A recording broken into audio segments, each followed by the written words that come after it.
भक्तों की यहाँ पुकार है। स्वर्ग से सुंदर माँ का दरबार है, मिलता सभी को यहाँ प्यार है।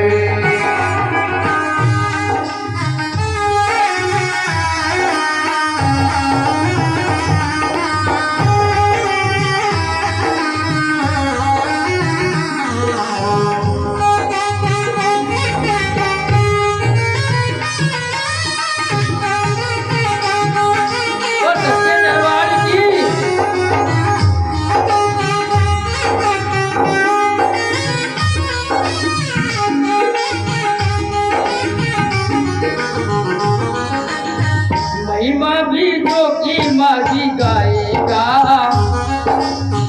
मांगी मुरादे वो भी पाएगा। महिमा जो माता की ये गाएगा, मन की मुरादें पूरी पाएगा। महिमा भी जो भी मांगी गाएगा, मांगे मुरादे वो भी पाएगा। धरती माँ का जो नित्य श्रृंगार है, धरती माँ का जो नित्य श्रृंगार है, हमको तो उससे ही बस प्यार है। स्वर्ग से निराला माँ का द्वार है, मिलता सभी को यहाँ दुलार है।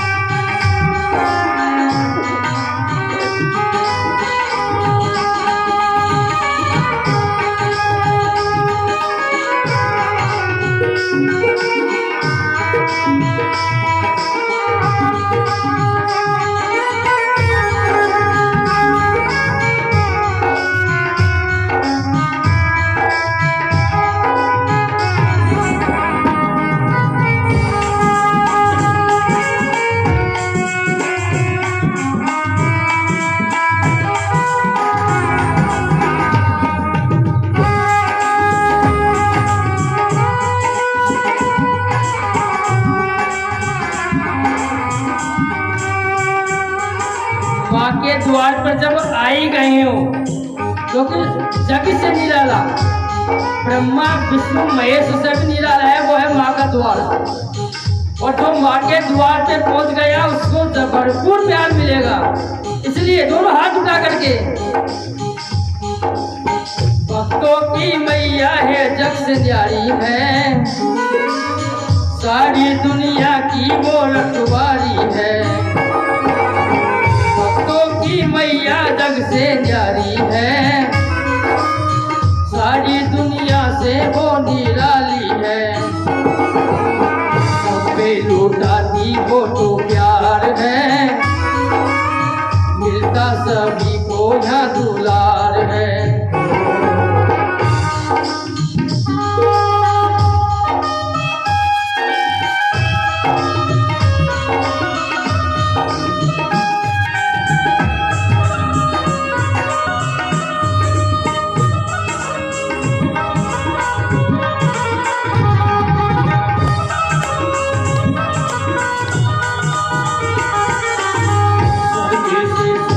का द्वार है, मिलता सभी को या दुलार है।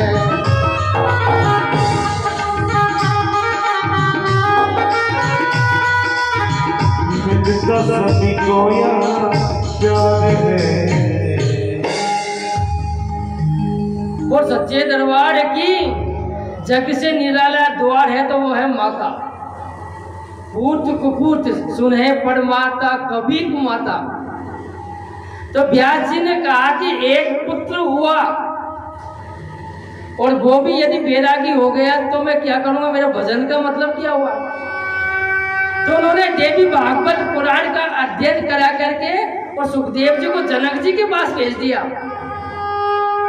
और कहा कि जनक जी से कहा कि इनको विद्या अध्ययन कराइए, क्योंकि यदि एक पिता अपने पुत्र की बढ़ाई करता है तो संसार के लोग क्या कहेंगे कि अपने पुत्र की बढ़ाई करता फिरता है। यदि जगत उसकी बड़ाई करे तो पिता का जो सीना है वो गर्व से चौड़ा होकर के और अपने आप को धन्य मानता है। तो जनक जी ने बहुत सुंदर उपदेश दिया। यदि इस कथा में प्रवेश कर गए तो 2 घंटे की कथा फिर हो जाएगी। तो कहने के तात्पर्य जनक जी ने उनको बहुत सुंदर उपदेश दिया कि गृहस्थ आश्रम सबसे बड़ा आश्रम है और गृहस्थ आश्रम में रहने के बाद यदि व्यक्ति संन्यास की ओर अग्रसित हो जाए तो वो बहुत बड़ा भाग्यशाली है। कहने का तात्पर्य क्योंकि उन्होंने जाकर कहा कि मैं वैराग्य धारण करना चाहता हूँ। तो जनक जी ने कहा कि भाई तुम वैराग्य धारण कर लेना, कोई बात नहीं, लेकिन उससे पहले तुम गृहस्थ आश्रम में प्रवेश करो। क्योंकि यदि कोई डायरेक्ट ही संन्यास धारण कर लेता है और आगे चलकर यदि व्यभिचार में फंस जाए, किसी कोई कामना में फंस जाए, तो वो जीते जीत मृत्यु के समान हो जाता है। इसलिए उन्होंने कहा कि दर बाई दर, सीढ़ी बाई सीढ़ी चढ़ो। तो बहुत सुंदर उपदेश करके और देवी भागवत पुराण का अध्ययन करा करके और वेद व्यास जी के जो पुत्र सुखदेव जी को जनक जी महाराज ने विदा किया और आगे चल करके सुखदेव जी का विवाह हुआ। जो पितरों की कन्या थी जिनका नाम था पीवरी, देखिए भागवत में उनको विरक्त बताया, लेकिन देवी भागवत क्या कहती है कि इनका विवाह हुआ। और जो पितरों की कन्या थी जिनका नाम था पीवरी, सुखदेव जी का पीवरी के साथ विवाह हुआ। और सेतस्य जननामास्य पुत्रम शैष्यम है वरम कृष्ण वरम पुरम चेवम भूरिदेवम सुतेव नवम। राजा सुखदेव जी का जब विवाह हुआ पीवरी के साथ, तो इनके यहाँ 5 संतानों का जन्म हुआ, 4 पुत्र और 1 कन्या। 4 पुत्र के नाम है कृष्ण, गौर प्रभु, भूरी, देव, सतु, और 1 कन्या हुई जिनका नाम था कीर्ति। यानी सुखदेव जी का विशाल वंश चला। इसके अनुसार ये 5 पुत्र जब हुए तो इनके भी पुत्र, पुत्र के भी पुत्र, पुत्र के भी पुत्र, ऐसे 99 लाख इनके परिजन हुए सुखदेव जी के यहाँ।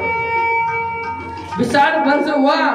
और जब इनका मन गृहस्थ आश्रम में होने के बाद भी, गृहस्थ आश्रम में रहते हुए भी अपने आप को इन्होंने विरक्त धारण कर लिया और अंत में बद्रीनाथ धाम में जाकर के योग मार्ग के द्वारा सुखदेव जी ने अपने शरीर का त्याग कर दिया और हमेशा के लिए अपने गोलोक धाम में, माँ के धाम में चले गए। और सुखदेव जी महाराज की जय, और सच्चे दरबार की जय। शास्त्र कहता है कि भजन बिन ये जीवन अधूरा है, और जब तक भजन नहीं करोगे तब तक आपको मोक्ष की प्राप्ति नहीं हो सकती। सुखदेव जी का मन भजन में था और भजन करते करते उन्होंने योग मार्ग के द्वारा अपना शरीर को छोड़ करके प्रभु के धाम को चले गए। कि भजन बिन ये जीवन पशु जैसा बीते, और भजन जो करे नित वही जग में जीते।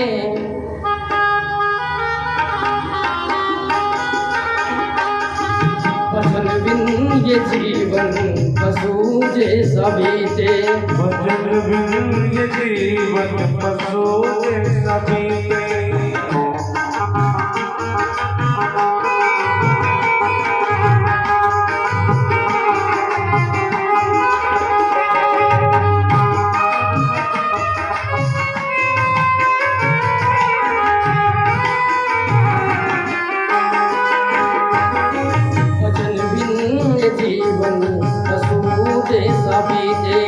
भजन बिन ये जीवन पशु जैसा बीते। भजन जो करे नित वही जग में जीते। भजन जो करे नित वही जग में जीते। हो भजन बिन ये जीवन पशु जैसा बीते। भजन बिन ये जीवन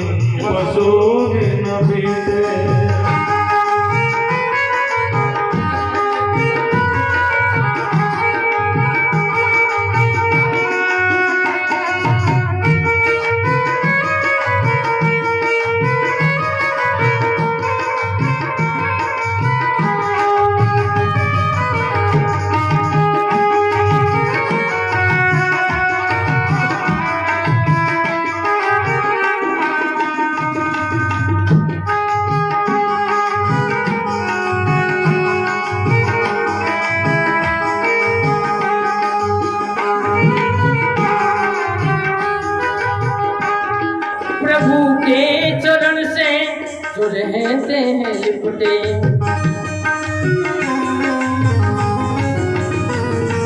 प्रभु के चरण से जो रहते हैं लिपटे, प्रभु के चरण से जो रहते हैं लिपटे। भजन नाम अमृत वही जग में पीते, भजन नाम अमृत वही जग में पीते। भजन जो करे नित वही जग में जीते, भजन जो वही जग में जीते। ताली बजा करके ये जीवन बसोगे सभी, भजन बिन ये जीवन बसोगे सभी के।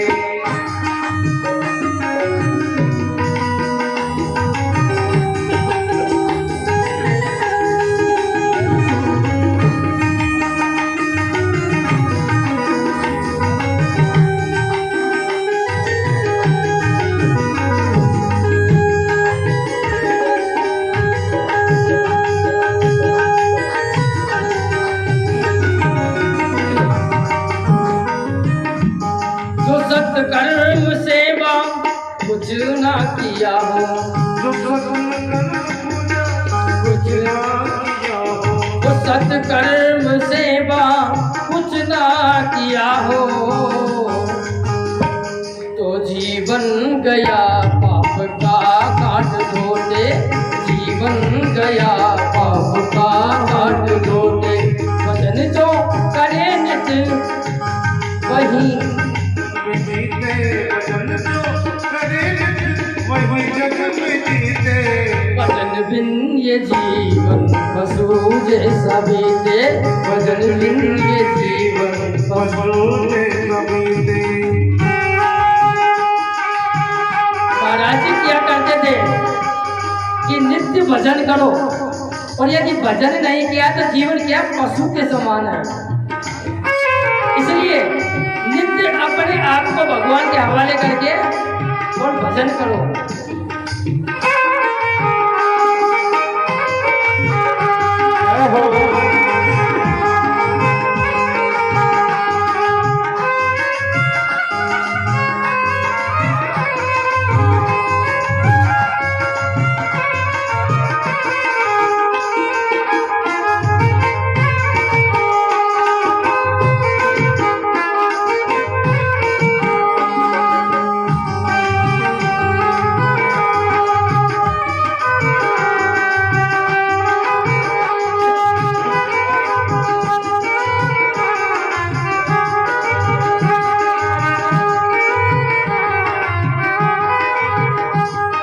व्यक्ति जानता है कि अपना कर्म क्या है। आप लाख छुपाओ लेकिन फिर भी आपको पता ही तो है कि आपने क्या क्या किया। जब तुम जानते हो तो फल कैसा होगा, जब तुम जानते हो कि फल कैसा होगा, जब तुम जानते हो कि फल कैसा होगा, तो क्यों खेत में पाप का बीज बोए, खेत में पाप का बीज बोए।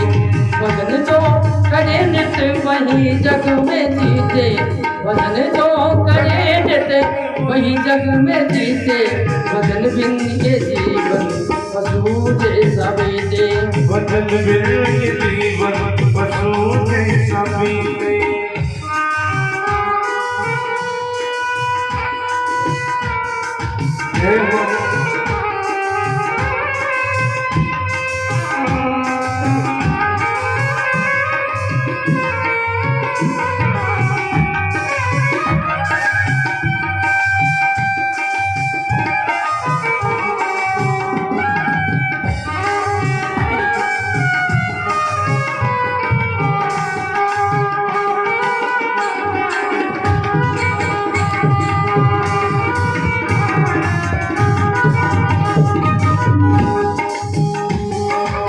चाहते हो तुम दीदार उनका,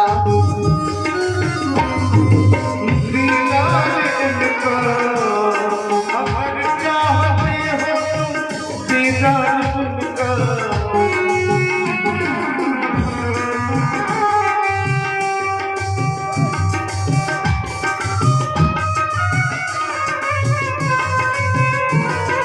अगर चाहते हो दीदार उनका तो मन रूप दर्पण रहो रोज धोते, तो मन रूप दर्पण रहो रोज धोते, मन रूप दर्पण रहो रोज धोते।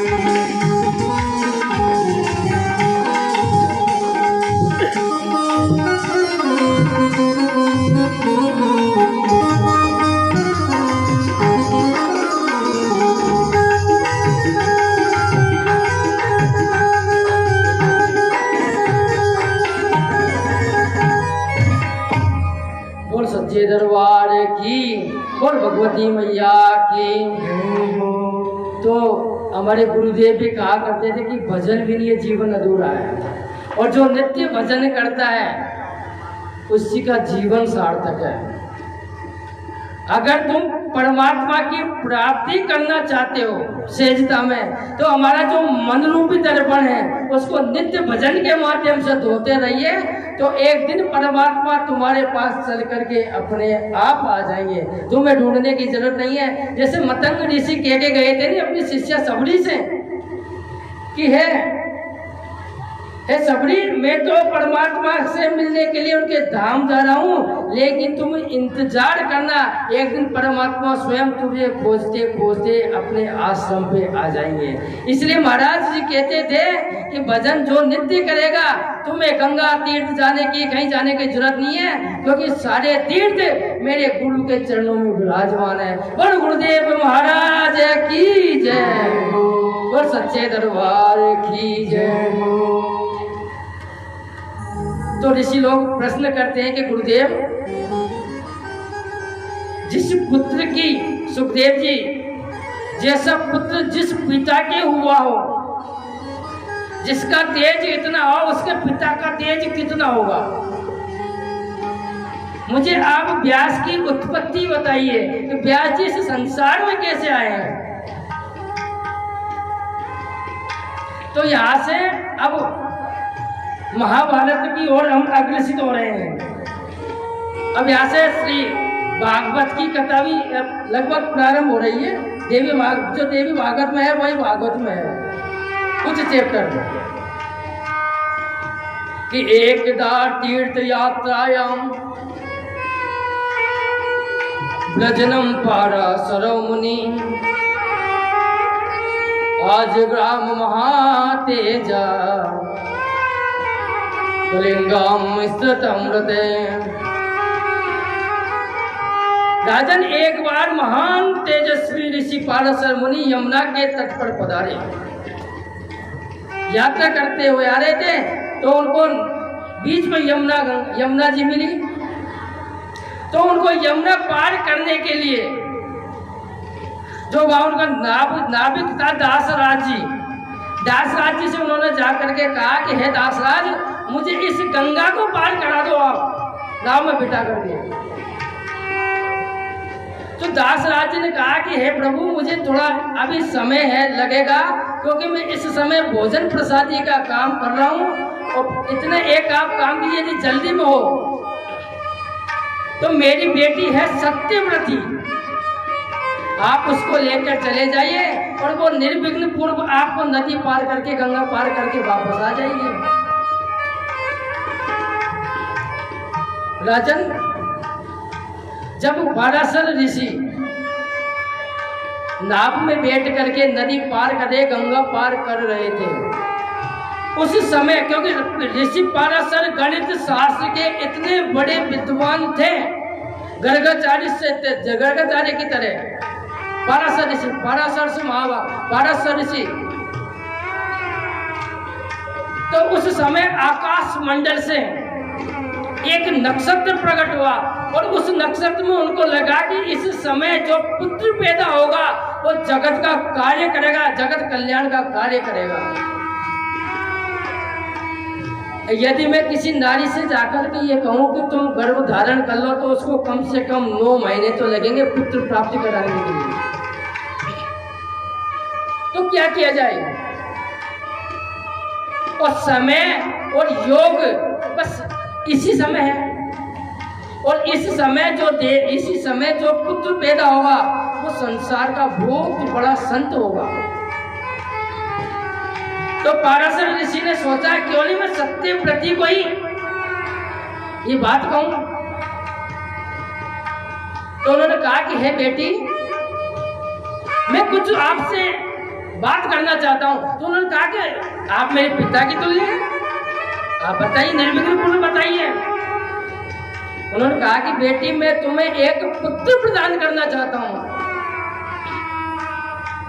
तो सत्यव्रती बोली कि गुरुदेव आप तो बहुत बड़े प्रकांड विद्वान हो, ज्योतिषी हो, उम्र में मेरे बाबा के बराबर हो, और एक मैं मत्स्य कन्या हूं, मेरे तो बदबू आती है शरीर से, और आप कहते हो कि मैं आपको पुत्र प्रदान करना चाहता हूं।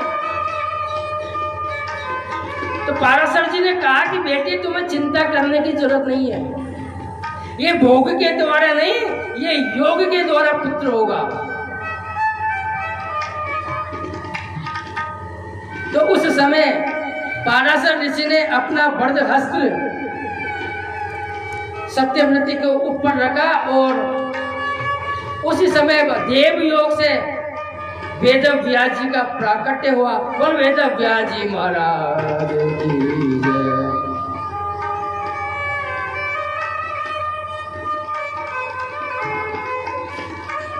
क्योंकि राजन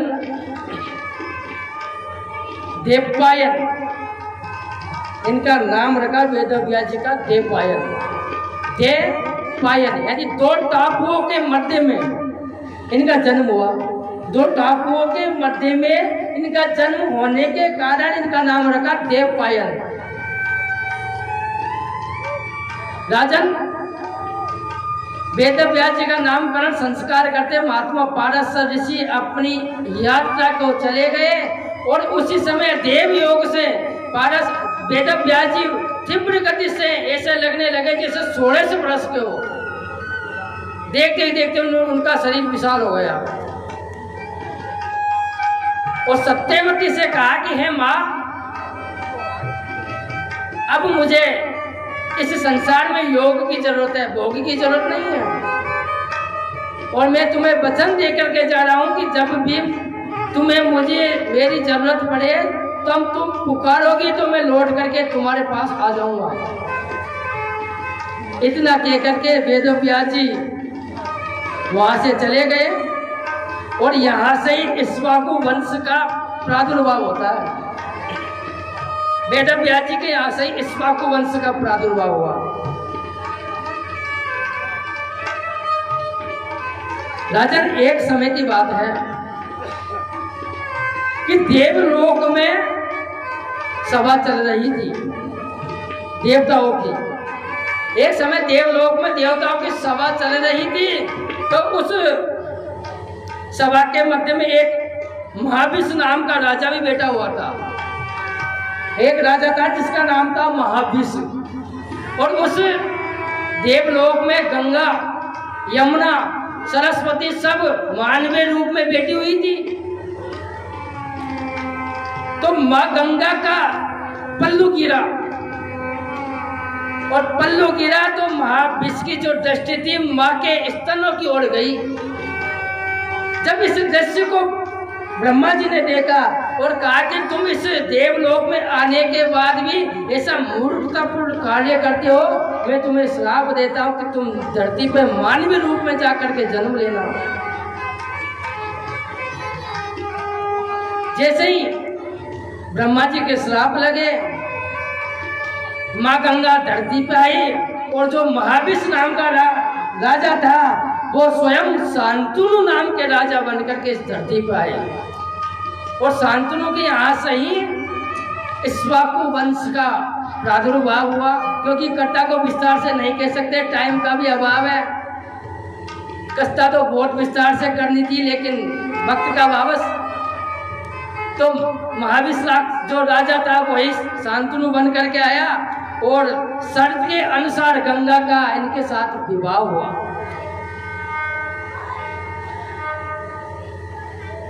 और इनके कई पुत्र हुए। कई पुत्र होने के बाद इन्होंने एक पुत्र का जन्म दिया जिनका नाम था महाराज देवव्रत।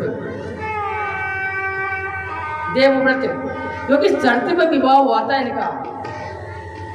गंगा ने कहा था शांतनु से कि भाई मैं तुमसे विवाह तो करूंगी, लेकिन जितने भी मेरे पुत्र हो वे गंगा में प्रवाहित करूंगी। तो शांतनु ने सोचा कि 9-10 पुत्र हो गए, लेकिन सारे के सारे पुत्र मेरे गंगा में प्रवाहित कर गए, तो इक्ष्वाकु वंश आगे कैसे बढ़ेगा। तो जब देवव्रत का जन्म हुआ, देवव्रत का जब जन्म हुआ तो महाराज शांतनु ने गंगा से कहा, हे रानी, मेरी आपसे प्रार्थना है कि अब इस पुत्र को आप गंगा में प्रवाहित ना करें, इस पुत्र को आप गंगा में प्रवाहित ना करें। तो सत्यवती ने गंगा बोली कि हे राजन, शर्त के मुताबिक आपने एक शर्त रखी थी कि जिस दिन आप इस पुत्र को रख लोगे, मैं इस लोक को छोड़ करके हमेशा देवलोक में चले जाऊंगी। तो शांतनु ने कहा कि पुत्र तो होना ही चाहिए, क्योंकि राजकाज इतना बड़ा इक्ष्वाकु वंश है इसका, अब कैसे प्रादुर्भाव होगा, कैसे इस वंश को चलाया जाए। तो देवी आप जाओ तो कोई बात नहीं, लेकिन मुझसे जाते जाते ये पुत्र मेरे को पास छोड़ करके चले जाओ। राजन गंगा हमेशा छोड़ करके अपने देवव्रत पुत्र को और सीधे गोलोक को चली गई। बोल गंगा मैया की।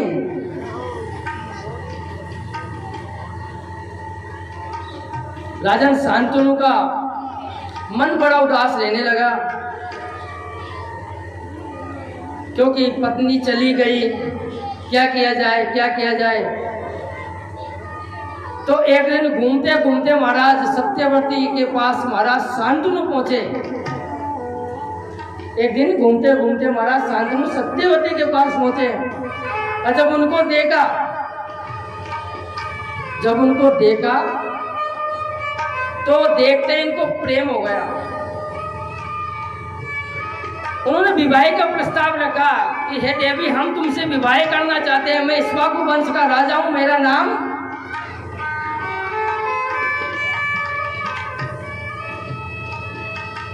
मैं तुमसे विवाह करना चाहता हूं, मैं शांतनु तुमसे विवाह करना चाहता हूं। तो उन्होंने कहा कि आप विवाह का जो प्रस्ताव मेरे को रख रहे हो, ये प्रस्ताव मेरे पिता उनके पास आप रखिए जाकर के। जब उनके पिता के पास प्रस्ताव रखा तो उनके पिता थे महाराज, तो उन्होंने मना कर दिया, बिल्कुल कहा कि तुम मेरी बेटी है सत्यवती, इसके साथ विवाह नहीं कर सकते। तो शांतनु ने कहा कि क्यों नहीं कर सकता। तो सत्यवती के पिता बोले कि हे राजन, मेरी ये इच्छा ये है कि जो मेरी बेटी सत्यवती के साथ विवाह करेगा उसी का पुत्र होगा, वही राज सिंहासन पर बैठेगा। और मैंने तो सुना है कि गंगा का पुत्र देवव्रत तुम्हारे सबसे ज्येष्ठ पुत्र है। अब ज्येष्ठ पुत्र है तो वो ही राजगद्दी पे बैठने के लायक है।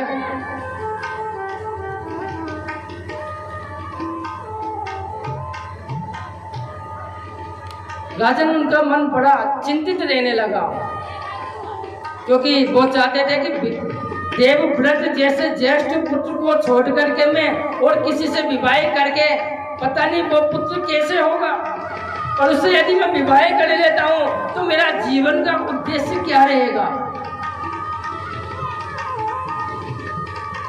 तो उस समय उनका मन बड़ा बेचैन रहने लगा। जब इस दृश्य को देवव्रत ने देखा तो देवव्रत ने उनसे पूछा कि पिताजी, आपको क्या चिंता सता रही है? मैं आपका कौन सा वो कार्य है जो मैं कर सकता हूँ? मेरे किए गए कार्य से यदि आपको प्रसन्नता मिलती है तो वह कार्य मुझे शीघ्र बताइए आप।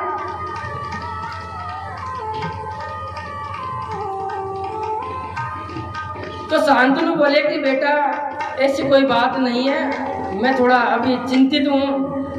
शांतनु ने देवव्रत को कोई बात नहीं बताई, लेकिन देवव्रत देखो, पुत्र वो श्रेष्ठ पुत्र है जो अपने माँ बाप की इच्छा के अनुसार चले।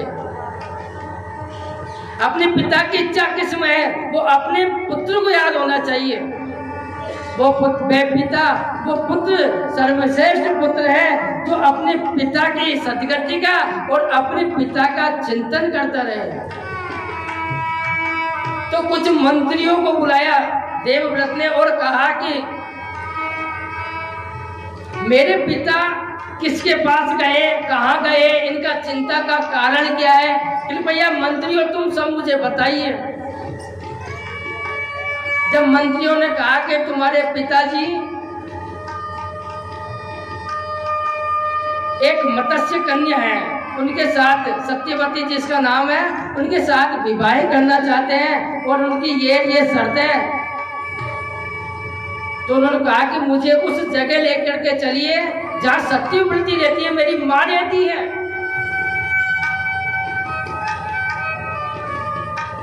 राजन देवव्रत उस जगह गया जहाँ उनकी माँ थी और जाकर के दासराज जी से कहा कि हे नाना जी,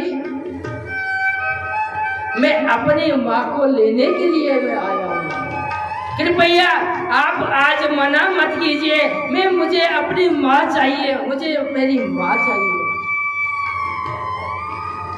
दासराज ने कहा कि बेटे वो बात सब ठीक है, लेकिन मेरी भी कुछ शर्तें हैं, उसका भी तुम ध्यान रखना पड़ेगा।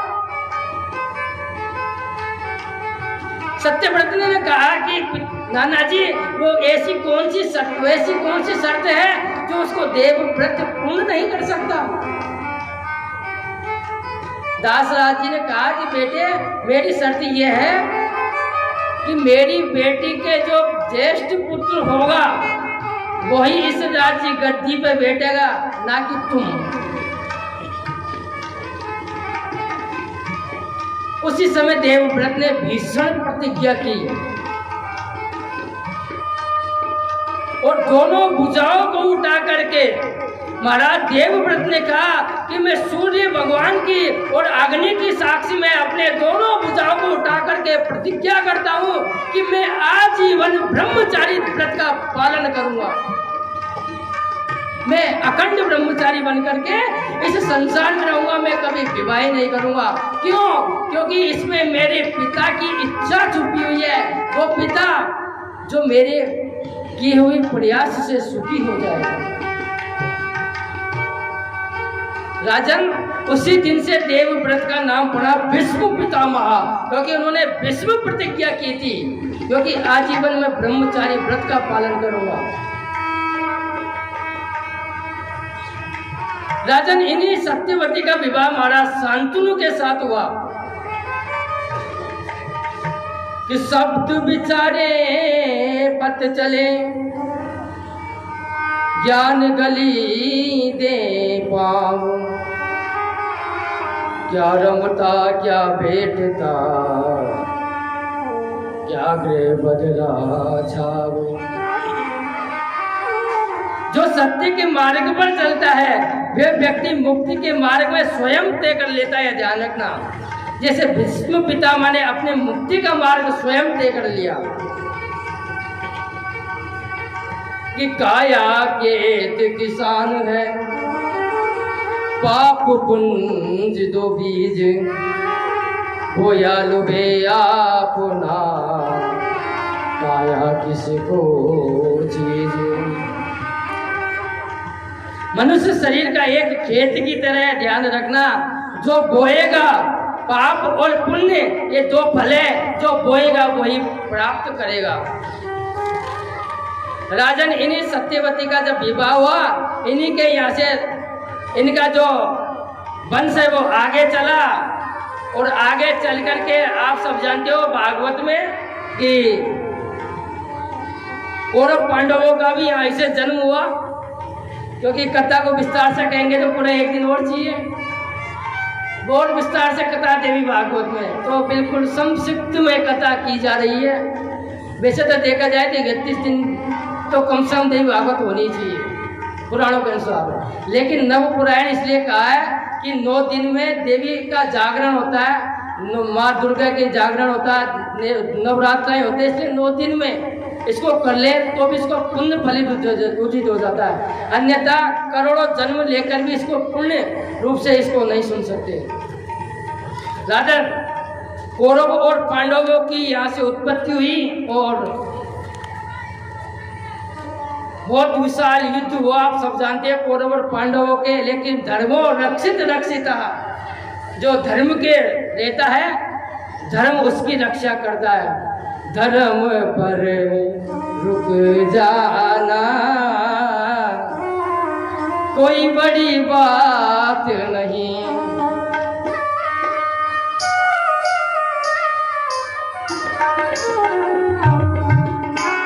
धर्म पर डट जाना कोई बड़ी बात नहीं। धर्म पे डटी वो मीराबाई, डटी कौन डटी? मीराबाई। धर्म पे डटी नहीं डटी, धर्म पे डटी वो मीराबाई। अगर ले रिसु अगर ले विसु भी जाना कोई बड़ी बात नहीं, धर्म पर डट जाना कोई बड़ी बात नहीं। राजन, कौरव और पांडवों का भीषण युद्ध हुआ और धर्मो रक्षित रक्षिता, धर्म की अंत में विजय हुई और कौरव पांडव भारत के सम्राट बने और अंत में कौरव और पांडव लोगों ने भी महाप्रयाण किया और अपने जो राजा था महाराज परीक्षित को बना करके सीधे वैकुंठ को चले गए। बिल्कुल संक्षिप्त में कथा की। कौरव पांडव माता कुंती के साथ अपने महाप्रयाण किया और सीधे भगवत धाम को चले गए। राजा परीक्षित के साथ ऐसा गलती हुई, राजा परीक्षित ने ऐसी गलती की कि संगी ऋषि का उन्होंने अपमान किया, सम्यक मुनि का उन्होंने अपमान किया। जब संगी ऋषि उनका पुत्र था, उनको पता चला कि मेरे पिता जो धर्म पुत्र है, धर्म के समान है, उनका एक राजा ने अपराध किया है, तो उन्होंने स्पष्ट श्राप दे दिया कि आज के 7 दिन बाद तुम्हारी मृत्यु हो जाएगी। ये देवी भागवत में भी है और भागवत में भी है कि 7 दिन बाद तक्षक आएगा और आकर के राजा परीक्षित को काट करके चला जाएगा और अंत में इनकी मृत्यु हो जाएगी। राजन, बहुत जब 7 दिन व्यतीत होने लगे, 7 दिन पूर्ण होने लगे, तब राजा परीक्षित के लिए एक सुंदर 7 मंजिला विमान बनाया। देखो यह भागवत का वर्णन नहीं है, अब ये थोड़ी कथा अब अलग हो गई। यहाँ से भागवत में तो स्पष्ट कहा कि 7 दिन तक परीक्षित ने भागवत सुनी तो उनको मुक्ति हो गई थी, लेकिन यह कथा अलग है। अब यह कथा क्या कह रही है कि 7वें दिन जब 7 दिन का तक्षक का सर्प लगा, उनको मृत्यु का वरदान मिला, उनको श्राप लगा, तो उस समय 7 मंजिला एक इमारत बनाया गया, 7 मंजिला, और उसमें ऐसी व्यवस्थाएं की गई कि चींटी क्या परिंदे भी अपना पर न मार सके, चींटी भी ना घुस सके उसके अंदर। और इतनी हाई अलर्ट से सिक्योरिटी इसमें लगा दी गई कि कोई उसमें बगैर परमिशन के कोई अंदर नहीं जाएगा। इतनी हाई लेवल की। लेकिन जिसको मरना है वो मरेगा ही। आप 7 मंजिली क्या 70 मंजिली इमारत बना करके भी बैठ जाइए, 70 मंजिली इमारत बना करके भी बैठ जाए तो भी मृत्यु आपको अपने आप खींच करके लेके जाएगी। इसलिए अपने आप के जीवन को प्रभु के हवाले कर दो कि जीवन उन्हीं के नाम किए जा रहा हूँ मैं, पावन प्रभु का नाम लिए जा रहा हूँ मैं, पावन प्रभु का नाम लिए जा रहा हूँ मैं। पावन प्रभु का नाम हाथ उठा करके लिए जा रहा हूँ मैं। जीवन उन्हीं के नाम, जीवन उन्हीं के नाम किए जा रहा हूँ मैं, पावन प्रभु का नाम लिए जा रहा हूँ मैं। पावन प्रभु के नाम किए जा रहा हूँ। परीक्षित 60 मंजिली इमारत पर तो बैठा है, लेकिन जीवन की बागडोर प्रभु के हवाले कर दी। और क्या कह रहा है?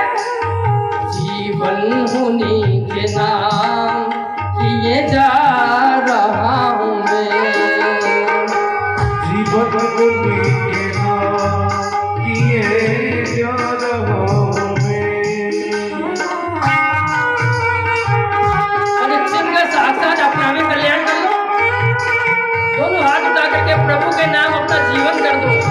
अब छोड़ दिया इस जीवन का सब भार तुम्हारे हाथों में, ये जीत तुम्हारे हाथों में तो हार तुम्हारे हाथों में।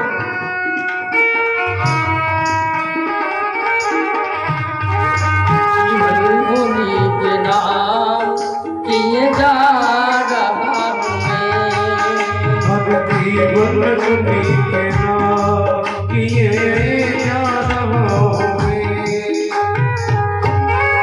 कदमों से हरम तारे हो, तारोगे मुझे भी, कदमों से कदम तारो हो, तारोगे मुझे भी। इस आसरे से अब तो जिए जा रहा हूँ मैं। इस आसरे अब तो जिए जा रहा हूँ मैं। माया में पड़ के मन मेरा उलझा है इस तरह, माया में आके मन मेरा उलझा है की तरह।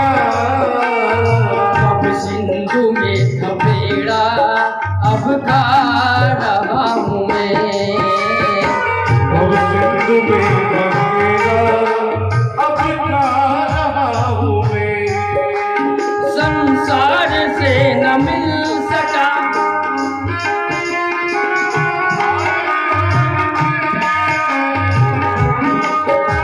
और संसार से न मिल सका, आया निहार के संसार।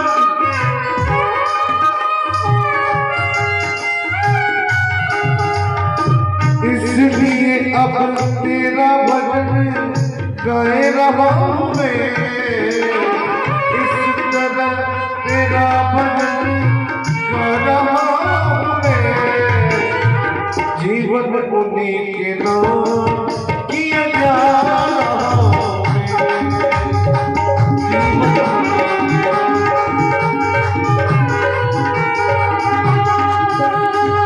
पावन प्रभु के नाम लिए जा रहा हूँ मैं।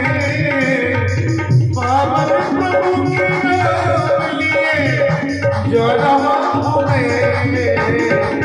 जीवन उन्हीं के नाम किए जा रहा हूँ मैं। जीवन उन्हीं के नाम किए जा रहा हूँ मैं। बोल सच्चे दरबार की जय। अब छोड़ दिया इस जीवन का सब भार तुम्हारे हाथों में। परीक्षित ने कहा कि प्रभु अब 7 दिन का जो श्राप लगा है वो तो मरना तो है ही, लेकिन इतनी हाई अलर्ट सिक्योरिटी के बाद भी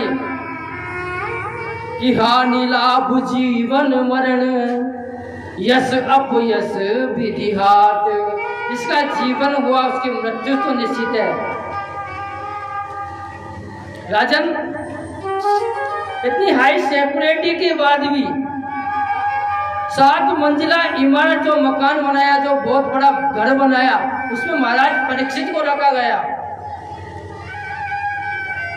परिंदा पर न मार सके इतनी सिक्योरिटी लगाई।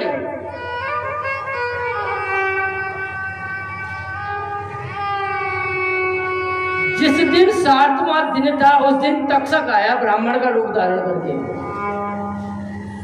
अब रास्ते में तक्षक आया तो इधर रास्ते में उनको कश्यप ऋषि भी मिल गए। कश्यप ऋषि ने सोचा कि भाई अगर मैं जीवन परीक्षित का बचा लूंगा तो मुझे बहुत सारा धन मिल जाएगा, क्योंकि मेरे भी बाल बच्चे हैं, इनको लालन पालन पोषण करके और इनका गुजरा जो जमाना है वो सब कुछ करवा देंगे इनका। तब रास्ते में तक्षक और महाराज कश्यप दोनों ब्राह्मण के रूप में बैठे हुए थे। तो जब ब्राह्मण मिले तो आपस में राम राम भी हुई इनकी, दोनों के आपस में राम राम हुई। तो तक्षक ने पूछा कश्यप ऋषि से कि हे महात्मन, आप कौन और कहाँ जा रहे हो? तो कश्यप ऋषि ने कहा कि भाई मुझे पता चला है कि आज तक्षक आएगा महाराज परीक्षित को ढसने के लिए, क्योंकि उनको श्राप लगा है 7वें दिन तक्षक आएगा, उनकी मृत्यु होने वाली है। तो मेरे पास इतनी सामर्थ्य है, मैं मेरे पास इतना वो वैभवशाली हूँ, मेरे पास इतनी मंत्र शक्ति है कि वो मरा हुआ परीक्षित को मैं पुनः जन्म दे सकता हूँ।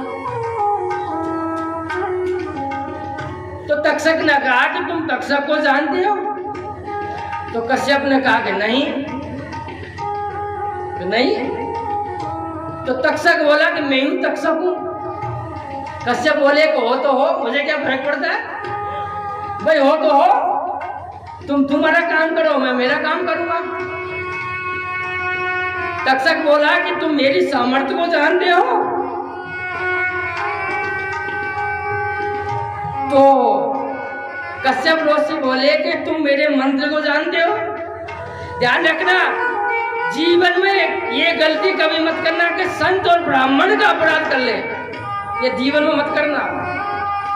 ब्राह्मण जब तक सीधा है, लेकिन जिस दिन वो मंत्र प्रारंभ कर ले पढ़ना तो वो धरती पे प्रलय भी ला सकता है। इसलिए ब्राह्मण को श्रेष्ठता में मत लेना। कई बार लोग ब्राह्मणों का अपमान करते हैं, ध्यान रखना।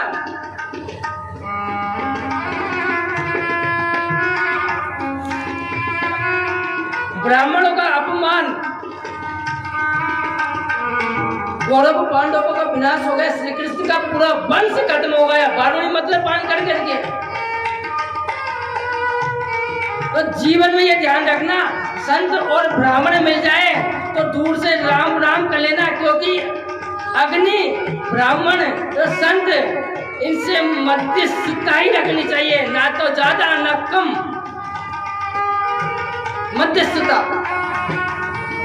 न ज्यादा न कम। पता नहीं कब संत अपने आप पे क्रोध कर ले, श्राप दे दे, जल करके राख हो जाए। ब्राह्मण कब पता नहीं को क्रोध में आ जाए, मंत्र पढ़े, आपको श्राप दे, आपकी जिंदगी खत्म कर दे। संत ब्राह्मण अग्नि से भी कभी मत खेलना, ध्यान रखना। जो अग्नि से खेलेगा वो जल करके राख हो जाएगा।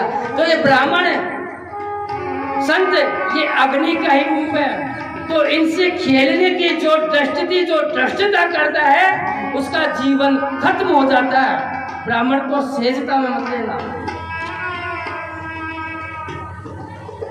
कई बार है ना, लोग प्रश्न कर देते हैं, अरे महाराज हमारे यहाँ फेरा पाड़ने गए है तो 500 1100 रुपए मांग रहे। अरे तुम्हारी कन्या 2-2 लाख रुपए हाथ मंडाई के खर्च कर देती है, और जिस ब्राह्मण ने तुम्हारी इतनी बड़ी शादी रचा के 7 जन्मों तक का वो संस्कार रचा है, उस ब्राह्मण को तुम गाली दे रही हो बैठ करके।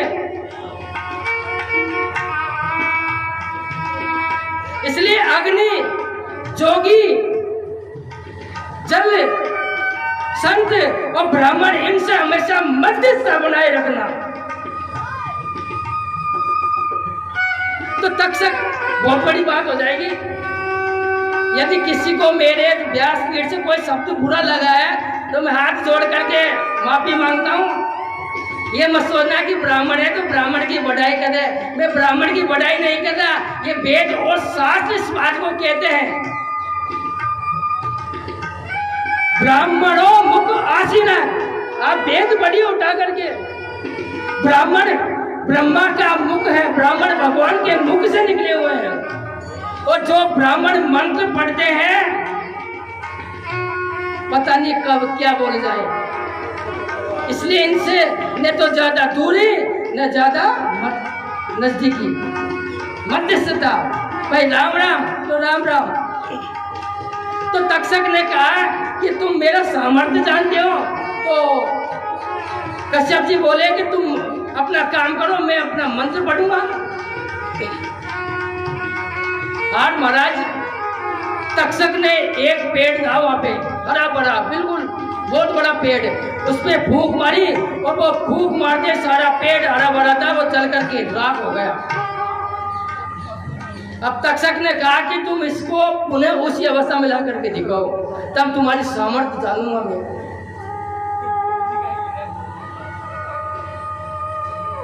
महाराज कश्यप ने उस समय अपनी मुट्ठी में वो मिट्टी उठाई और मिट्टी उठाता है महाराज मंत्र पढ़ना प्रारंभ किया, और जैसे ही फूंक मारी तो जैसा वो पेड़ था पुनः उसी अवस्था में आ गया। कश्यप ने सोचा कि महाराज तो बहुत ऊंचे हैं, बहुत पढ़े लिखे हैं, तो अब नहीं बच पाएंगे इससे। तो तक्षक ने कहा कि महाराज ब्राह्मण देवता, क्यों तुम विधाता की जो लेक है उसमें आप रोड़ा बनना चाहते हो, आपको क्या चाहिए बताइए। तो यहाँ पर ब्राह्मण को लोभ लिख दिया, ये गलत है, इस पर लोभ से मर। देखो ब्राह्मण का जो है वो हकीकत तो वेद कह रहा वो दिखाना ही पड़ेगा। उन्होंने कहा कि मुझे तो बहुत सारा धन चाहिए, क्योंकि मेरा बेटा पोता पत सभी है।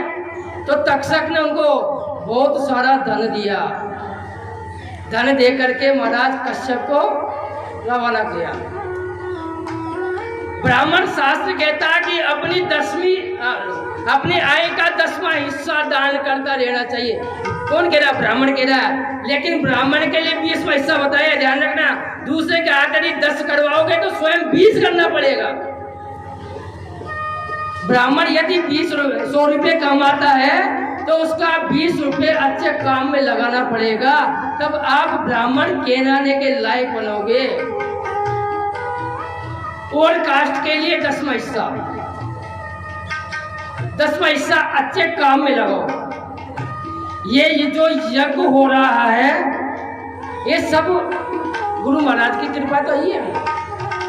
पता नहीं कहाँ से धन आ रहा है, कहाँ से सामान आ रहा है, कहाँ से पैसे आ रहे हैं, पता ही नहीं है।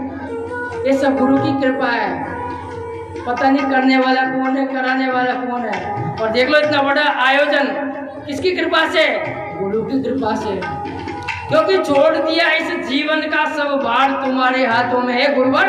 इस जीवन का जो भी भार है तुम्हारे हाथों में ही तो है।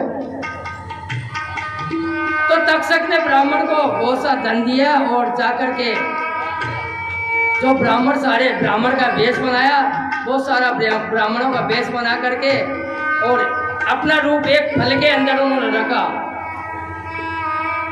जब जहाँ बहुत बड़ी सिक्योरिटी लगी हुई थी, बहुत गार्ड लगे हुए थे, महाराज मंत्री वगैरह, तो वहाँ जाकर के तक्षक ने कहा ब्राह्मण के वेश में कि हम उनसे मिलना चाहते हैं महाराज परीक्षित से। तो उन्होंने कहा कि भाई आज तो हम माफी चाहेंगे, आज कोई महाराज परीक्षित से नहीं मिल सकता, कल से आप खूब मिलना, क्योंकि आज तो हाई अलर्ट है बिल्कुल, आज के लिए तो हम माफी चाहेंगे। तो ब्राह्मणों ने कहा कि कोई बात नहीं, हमने सुना कि आज उनको तक्षक काटने के लिए आएगा, तो हमने विशेष मंत्रों के द्वारा ये मंत्रों के द्वारा फल प्रकट किया है। कम से कम हमको नहीं जाने दो, इस फल को ही ले जाओ और महाराज परीक्षित को जाकर के दे देना, और ये फल खाएंगे तो निश्चित रूप से उनका पुनर्जन्म वापस वो मरेंगे नहीं। तो मंत्रियों ने कहा कि ये बात ठीक है, ये बात ठीक है। तो तक्षक उस फल में बैठ करके और महाराज परीक्षित के पास पहुंचे।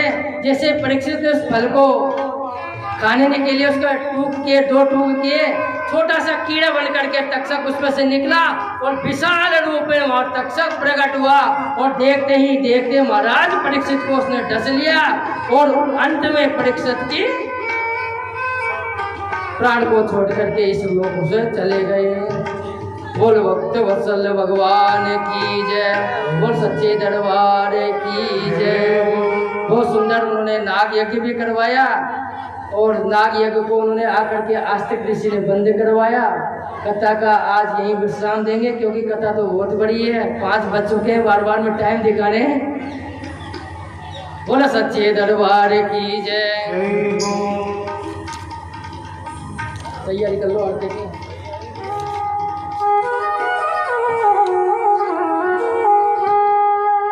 बोली बाबा भगवती की जय। अरे तीनों लोग कहते प्यारी मैया रानी हमारी, तीन लोग कहते प्यारी मैया रानी हाथ उठा करके मैया के चरणों में अपनी हाजिरी देंगे। प्यारी मैया रानी हमारी,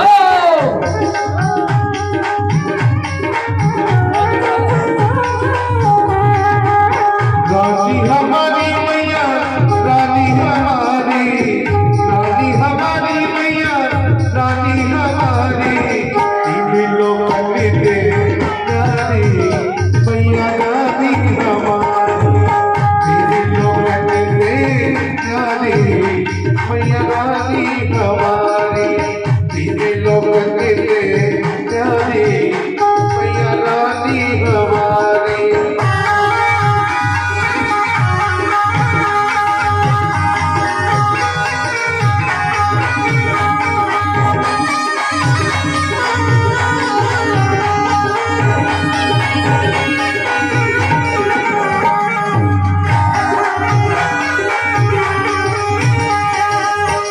ब्रह्मा शंकरी पार न पावे, ब्रह्मा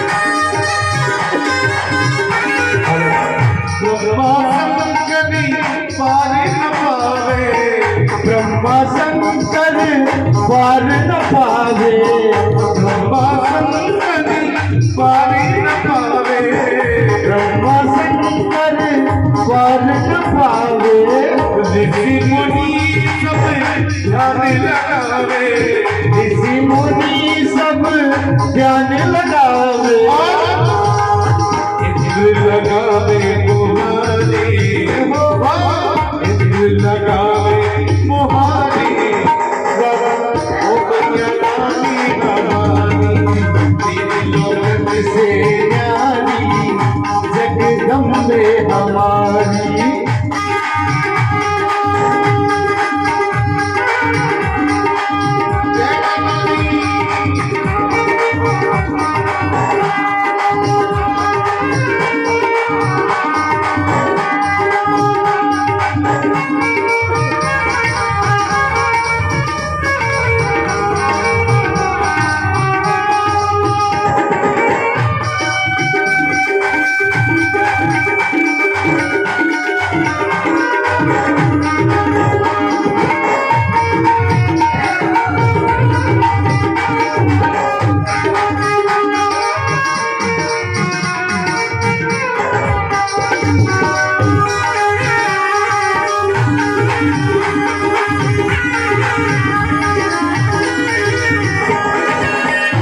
सर्वेश्वरी जगत कल्याणी, सर्वेश्वरी जगत कल्याणी, सर्वेश्वरी जगत कल्याणी, सर्वेश्वरी जगत कल्याणी, भक्तों की तुम पालनहारी, भक्तों की तुम पालनहारी, भक्तों की पालनहारी, भक्तों की तुम पालनहारी,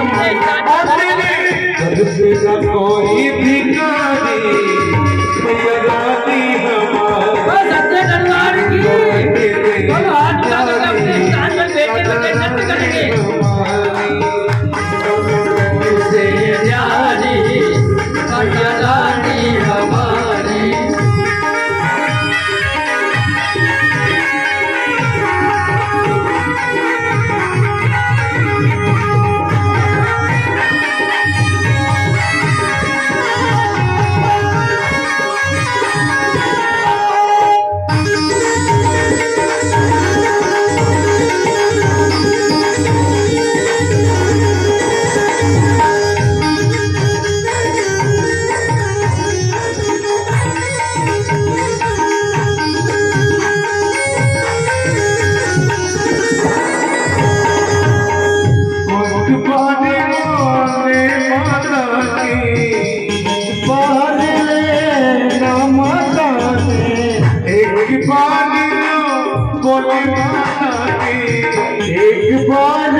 माता ने विपदा मिट जाएगी सतकी विपदा मिट जाएगी पल में प्यादा मिट जाएगी सतकी प्यादा मिट जाएगी तन की इनकी चरण कमल बलिहारी हो इनके चरण कमल बलिहारी मैया रानी हमारी तीन लोकन से प्यारी मैया रानी हमारी हमारी हमारी मैया रानी हमारी रानी हमारी मैया रानी हमारी लोकन से रानी मैया रानी हमारी दोनों लोकन से प्यारी मैया रानी हमारी भवानी हमारी मैया रानी हमारी भवानी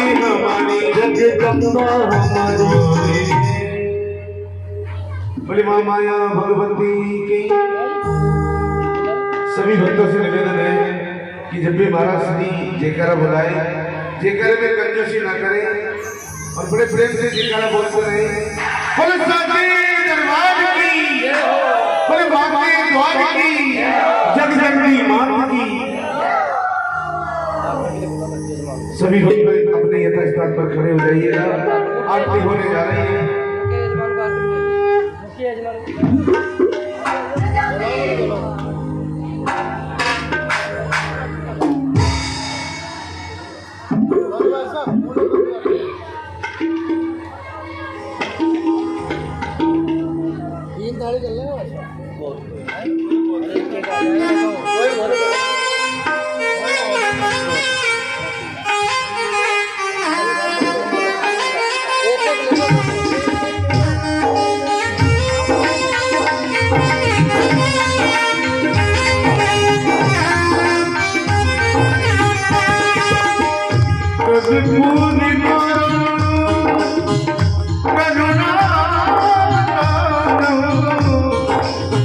संसार चारो मुझके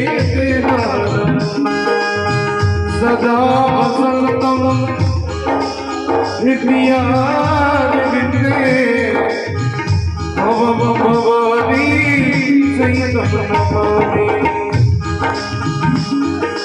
अम्बे तेरी आरती जगदम्बे तेरी आरती सारा संसार करेगा कर जोड़ के अम्बे तेरी आरती जगदम्बे तेरी आरती सारा संसार करेगा हाथ जोड़ के सारा संसार करेगा हाथ जोड़ के सारा संसार करेगा हाथ जोड़ के अम्बे तेरी आरती जगदम्बे तेरी आरती सारा संसार करेगा कर जोड़ के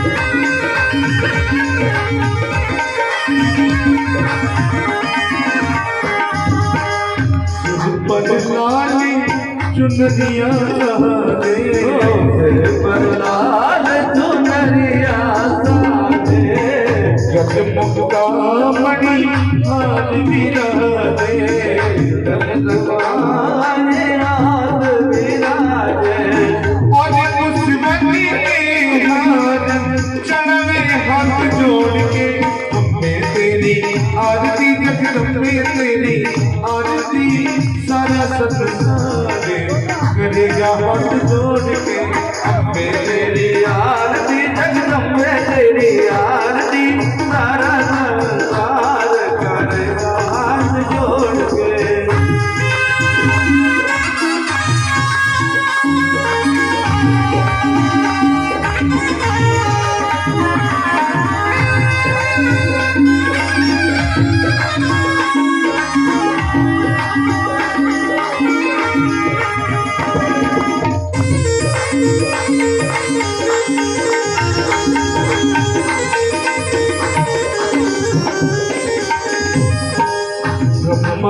कितनी रोयस गावे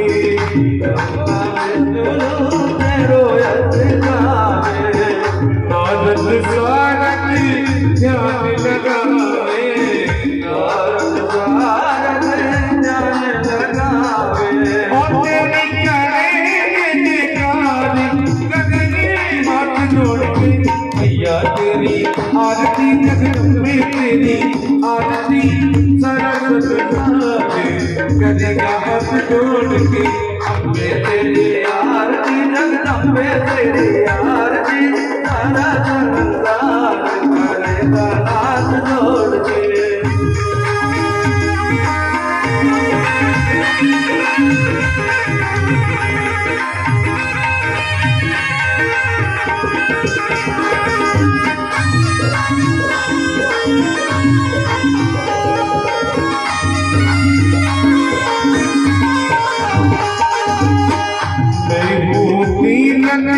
दुखिया बहरी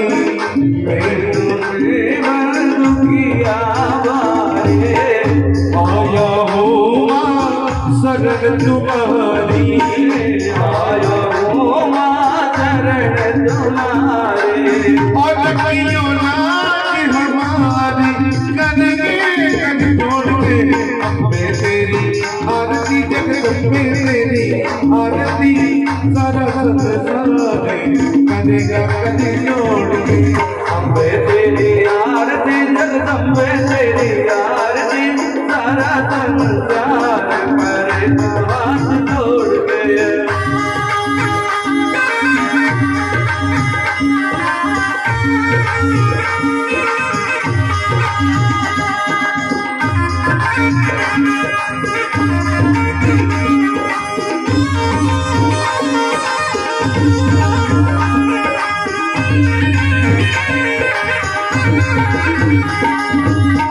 अपने चरण की भक्ति लीजिए अपने शरण की भक्ति दीजिए अपनी शरण में मोहे रख लीजिए अपने शरण में मोहे रख लीजिए और करिए हमसे प्यार करेंगे कर जोड़ के अम्बे तेरी आरती जगदम्बे तेरी आरती सारा संसार करेगा कदे जोड़ के सारा तेरी आरती जगदम्बे तेरी आरती सारा संसार करेगा हाथ जोड़ के अम्बे तेरी आरती जगदम्बे तेरी आरती सारा संसार करेगा कदे जोड़ के सारा संसार जगदम्बे तेरी आरती सारा संसार करेगा हाथ जोड़ के बोले बोल करुणा अवतार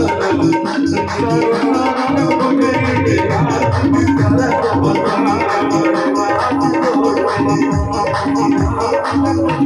सारा संसार करेगा सारा संसार करेगा जो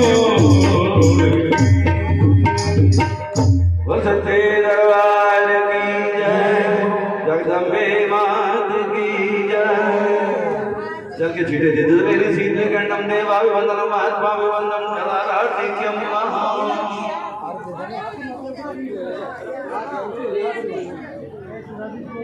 हाँ भाई पुष्प ले लीजिए सब लोग हाथ में पुष्पांजलि के लिए हरे राम